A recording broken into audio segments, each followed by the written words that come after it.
सबैलाई जिउँदो येशू ख्रीष्टको नाममा जय मसीह। म परमेश्वरलाई महिमा दिन्छु कारण तपाईको माझमा एउटा विशेष टपिकमा एउटा टाइटलमा म तपाईहरुसँग डिस्कस गर्न गइराखेको छु। अनि यो हाम्रो क्रिस्चियन जगतमा आज परमेश्वरको मण्डलीमा एकदमै अनिवार्य छ। कारण म तपाईलाई विशेष यो आज तपाईसँग शेयरिङ गर्न चाहँदै गरेको एउटा मुख्य विषय चाहिँ के छ भन्दै गर्दा चाहिँ इंग्लिशमा चाहिँ यसलाई टङ्ग्स भन्छ। अनि यसलाई चाहिँ अन्य भाषा भनेर चाहिँ बाइबलमा वर्णन गरिएको छ।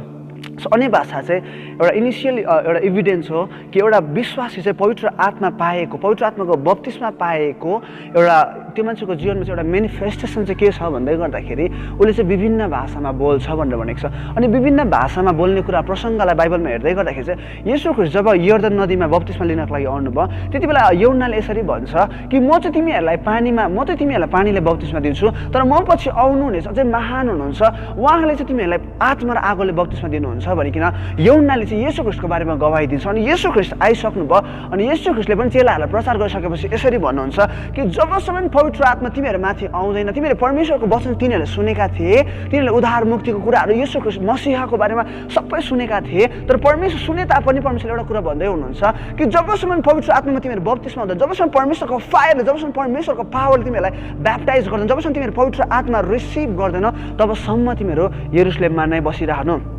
अनि आज म तपाईलाई भन्छु अनि कसरी चाहिँ पवित्र आत्मा तपाईले पाउन सक्नुहुन्छ, कसरी चाहिँ विशेष गरी अन्य भाषामा बोल्न तपाईँ अन्य भाषा पाउन सक्नुहुन्छ। म तपाईलाई भन्दिनँ पवित्र आत्मा पाउन सक्नु, पवित्र आत्माको विषयमा म तपाईसँग बेसी चर्चा गर्दिनँ। तपाईसँग पवित्र आत्मा बाइबलमा दुई प्रकारले लेखेको छ। एउटा तपाईँले येशू ख्रीष्टलाई विश्वास गर्दै गर्दा तपाईँले मुक्ति पाउनुभयो। पवित्र आत्मा एफिसी 3:1-13 पद अनुसार पवित्र आत्मा तपाईँ भित्र आइकन तपाईँको आत्मालाई सिल्ड गरेको छ। अनि अर्को चाहिँ के छ भन्दाखेरि एउटा चाहिँ पवित्र आत्मा परमेश्वरको पावर जुन चाहिँ सामर्थ्य जो शक्ति हो त्यसको कुरा गर्दैछु। मैले मुक्ति पाएर पवित्र आत्मा तपाईँ भित्र आएर सिल्ड भएको पवित्र आत्माको कुरा गरेको छुइनँ, तपाईँसँग छ। तपाईँले यदि येशू ख्रीष्टलाई विश्वास गर्नुभएको छ भने, तर कुन चाहिँ कुरा गर्दैछु भने तपाईँसँग परमेश्वरको सामर्थ्यको कुरालाई गर्दैछु।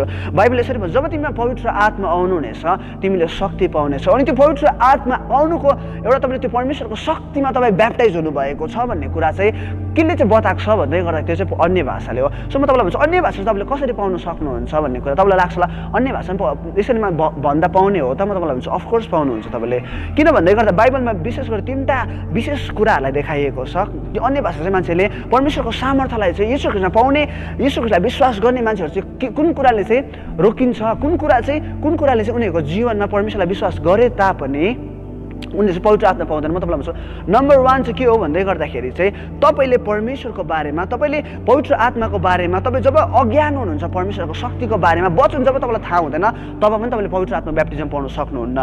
अर्को कुरा चाहिँ तपाईँसँग के हो भन्दा तपाईँको विश्वास छैन भने पनि तपाईँले पवित्र आत्माको ब्याप्टिजम गर्न सक्नुहुन्न। अर्को कुरा चाहिँ तपाईँले यिल्ड भन्छ, पवित्र आत्मासँग कसरी संलग्न हुने, पवित्र आत्मासँग कसरी कोअपरेट भइकन चाहिँ त्यो फिल्डमा तपाईँ हिँड्नुपर्ने, त्यो कुरा नहुँदा पनि तपाईँले के गर्न सक्नुहुन्न भन्दा चाहिँ पवित्र आत्माको बप्तिस्मा पाउन सक्नुहुन्न। तपाईँलाई म बाइबलको उदाहरण चाहिँ कसरी दिन्छु भन्दाखेरि जब पवित्र आत्मा चेलाहरूमाथि आए तिनीहरू पवित्र आत्माले भरि अनि पवित्र आत्माले उच्चारण गर्न दिए बमोजिम, तिनीहरूले आफै उच्चारण गरे बमोजिम होइन, तर तिनीहरूलाई पवित्र आत्माले उच्चारण गर्न दिए बमोजिम तिनीहरू पवित्र आत्मा कोअपरेट भइकन तिनीहरूले विभिन्न भाषामा बोले भनेको छ। अनि प्रेरितको 19 अध्यायमा जाँदै गर्दा पौलले यसरी भनेको छ तिमीले पवित्र आत्मा पायौ भनेको छ। सो यो चाहिँ के भन्दैछ ल्याक अफ नलेज, तिनीहरू चाहिँ ज्ञानको अभाव भइराखेको छ, वचनमा प्रकाशको अभाव भएको कारणले गर्दा पवित्र आत्मा पाएको छैन, इग्नोरेन्स भन्छ यिनीहरूलाई, त्यो थाहै नपाउने है। सो त्यो कारणले गर्दा तपाईँ पवित्र आत्मा वचनको खास रेभलेसन तपाईँको जीवनमा नआएको कारणले गर्दा पनि तपाईँ पवित्र आत्मा नपाउन सक्छ। अर्को कुरा मर्कुसको पुस्तकमा तपाईँले पढ्नुभयो भने चाहिँ तपाईँ विश्वासको कमीले गर्दाखेरि चाहिँ तपाईँ पवित्र आत्मा ब्याप्टाइज हुन सक्दैन।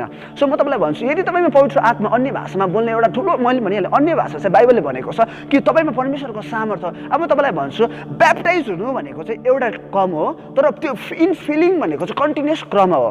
मैले तपाईँलाई भन्छु ब्याप्टाइज तपाईँ एकखेप मात्रै तपाईँ ब्याप्टाइज हुनुहुन्छ, तर तपाईँ पवित्र आत्माले भरिने प्रोसेस चाहिँ तपाईँको जीवनमा कन्टिन्युस भइराखेको हुन्छ। अनि परमेश्वरले मत्ती 5 अध्यायमा यसरी भन्नुभयो धन्य परमेश्वरको राज्यको निम्ति भोकाउने र तिर्खाउनेहरू किनकि परमेश्वरको राज्य तिनीको। सो तपाईँभित्र एउटा हङ्गर छ, यदि तपाईँभित्र हङ्गर छ भने चाहिँ तपाईँलाई अन्य भाषा चाहिएको छ। परमेश्वरले भन्छ जसले अन्य भाषाको तृष्णा गर्छ त्यसले चाहिँ धार्मिकताको लागि भोकाउनेहरू तिनीहरू चाहिँ। अनि म तपाईँलाई एउटा कुरा चाहिँ के विश्वाससँग भन्छु भन्दा जब तपाईँ पवित्र आत्मामा बप्तिस्मा हुनुहुन्छ, जब तपाईँमाथि परमेश्वरको आत्मा ओर्लन्छ तपाईँलाई परमेश्वरले उहाँको किङडमको अर्को सिँढीमा लान सक्नुहुन्छ, अर्को सिँढीमा लान्छ। पौलले यसरी भनेको छ रोमी 1:11 पद अनुसार म तिमीहरूकोमा आउने इच्छा छ अनि आएर चाहिँ केही स्पिरिचुअल गिफ्टहरूलाई केही परमेश्वरको वरदानहरू चाहिँ तिमीहरूमा इम्पार्टेसन गर्न सकौँ ताकि तिमीहरू चाहिँ स्थिर हुन सकौ। सो जब तपाईँ पवित्र आत्माको भाषामा तपाईँ रिसिभ गर्नुहुन्छ तपाईँको विश्वासको जग अझै गाडिन्छ अनि तपाईँ परमेश्वरको राज्यमा अझै माथि जान सक्नुहुन्छ। सो म तपाईँलाई यो कुरा भन्दै गर्दा मैले तपाईँलाई 3टा विशेष कुरालाई भनेको छु कि तपाईँ कसरी चाहिँ तपाईँ अन्य भाषामा तपाईँ चाहिँ आजको दिनसम्म रोकिराख्नु भएको छ। सो एउटा कुरा चाहिँ के हो भन्दा तपाईँ ल्याक अफ फेथ, तपाईँ विश्वासको कमीले गर्दा तपाईँ अन्य भाषा बोल्न सक्नुहुन्न। अर्को कुरा ल्याक अफ टिचिङ, तपाईँमा साँचो बाइबलको ज्ञान नभएको कारणले गर्दा तपाईँ अन्य भाषा बोल्न सक्नुहुन्न। अनि अर्को कुरा हाउ टु यिल्ड, पवित्र आत्मासँग कसरी कोअपरेट भइकन अन्य भाषा बोल्नुपर्ने त्यो कुरा नजानेको कारणले गर्दाखेरि चाहिँ तपाईँ पवित्र आत्मा अहिलेको दिनसम्म पनि तपाईँलाई लाग्छ तपाईँ क्वालिफाइड छैन, तपाईँले अझै तपाईँ सायद कतिवटा कुरा गर्नुहुन्थेन होला, तपाईँ अझै आफूलाई निचारेर तपाईँ अझै नम्र हुनु खोज्दै हुनुहुन्छ होला। तपाईँलाई लाग्छ म नम्र हुँदा पनि अन्य भाषा बोल्छु कि, तपाईँलाई लाग्छ होइन म 1 हप्ताको फास्टिङ, होइन म 40 डेज फास्टिङ बस्दा म गर्छु कि, म फल्ने पास्टरलाई टाउकोमा हात राखेर प्रार्थना गरिदिँदा पो म अन्य भाषा पाउँछु तपाईँलाई भन्छु। तर बाइबलले मिठो कुरा गलातीको पुस्तकमा यसरी भनेको छ, गलाती 3 अध्यायको 5 पदमा, भाइ म कुरा एउटा कुरा तिमीहरूबाट जान्न चाहन्छु, तिमीले पवित्र आत्मालाई कसरी पायौ? पौलले भन्छ व्यवस्थाको कामद्वारा कि विश्वासको सुनाइबाट। परमेश्वरले यसरी भन्नुभयो कि तिमीले पवित्र आत्मालाई चाहिँ कसरी ग्रहण गर्छौ? कामबाट ग्रहण गर्दैछौ कि सुनाइबाट? सुनाइको विश्वासबाट। म तपाईँलाई भन्छु कसरी चाहिँ तपाईँको विश्वास चाहिँ पवित्र आत्माको निम्ति ब्याप्टिजमको लागि चाहिँ यिल्ड गर्नुपर्ने, कसरी तपाईँको विश्वासलाई चाहिँ जेनेरेट गर्नुपर्ने, यो विश्वासलाई जेनेरेट गर्ने चाहिँ एउटै कुरो छ, त्यो चाहिँ गोस्पल अफ क्राइस्ट।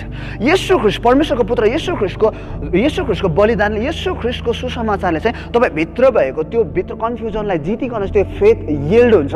अनि त्यो फेथ माथि आएकोले चाहिँ तपाईँ पवित्र आत्माको ब्याप्टिजमलाई रिसिभ गर्न सक्नुहुन्छ। जबसम्म तपाईँको माइन्ड चाहिँ तपाईँको काममाथि फोकस छ, तपाईँ कहिले पनि पवित्र आत्माको ब्याप्टिजम लिन सक्नुहुन्छ। तपाईँलाई गाह्रो पर्छ किनकि तपाईँको माइन्डले जहिले पनि तपाईँलाई भन्छ तैँले यो गरेको छैनस्, तैँले बिहान यस्तो गरिस्, तैँले हिजो यस्तो गरिस्, तेरो पाप क्षमा भएको छैन, तैँले स्वीकार, सो मेनी थिङ्स तपाईँको माइन्डले भन्छ। अनि तपाईँले त्यो कुरा विश्वासमा तपाईँ आफू शङ्कादेखिको माथि आएर तपाईँ ब्याप्टाइज हुन सक्नुहुन्न। तर बाइबलले यसरी भन्छ काम पवित्र आत्माको भरपुरी चाहिँ कामद्वारा आएन, तर पवित्र आत्माको भरपुरी चाहिँ केद्वारा आयो भन्दै गर्दा चाहिँ तपाईँको लागि येशू ख्रीष्टले के गरिदिनु भयो? तपाईँको लागि, मेरो लागि येशूले रगत बगाइकन वास्तविक येशूको बलिदान चाहिँ कस्तो भयो तपाईँको लागि? त्यो कुरा जब तपाईँले सुन्नुहुन्छ, जब त्यो कुरालाई विश्वास आउँछ नि, त्यो विश्वासले चाहिँ ब्याप्टिजमको लागि तयार पार्छ। सो म तपाईँलाई भन्छु बी रेडी। सो तपाईँ जब पवित्र आत्माको ब्याप्टिजम त्यो कुरालाई लिन थाल्नुहुन्छ, जब येशू ख्रीष्टको काम तपाईँको लागि राइचियसनेसको काम, येशू ख्रीष्टको तपाईँको साइन्टिफिकेसनको कामलाई जब तपाईँले लिन थाल्नुहुन्छ, तपाईँ पवित्र आत्माको ब्याप्टिजमको लागि रेडी भयो। त्यहाँदेखि तपाईँले कुनै पनि कुराहरू छैन त्यहाँनिर।